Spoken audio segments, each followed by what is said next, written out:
So here I've got an electrical line coming out of the wall right here that I want to lower to match this gas line.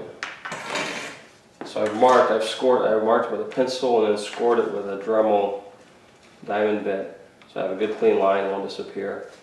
Here I have a little handy little saw. This saw takes water, so it's a diamond blade with a hose attachment.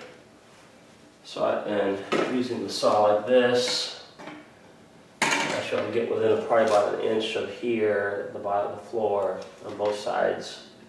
Then I can work with it with smaller tools. I'll do most of the cutting with this guy here. And then I'm cutting the left side, of course, pull this line to the right, vice versa, go the other way.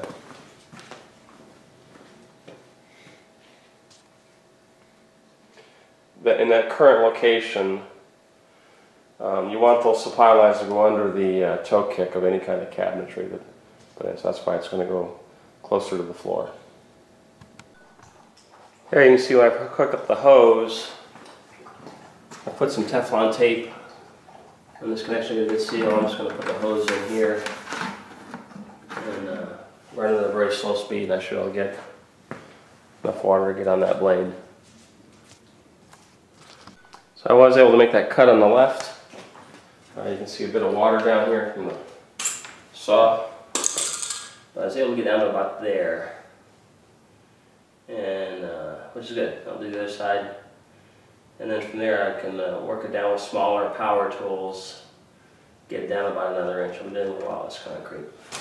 Okay, let's do this other guy real quick.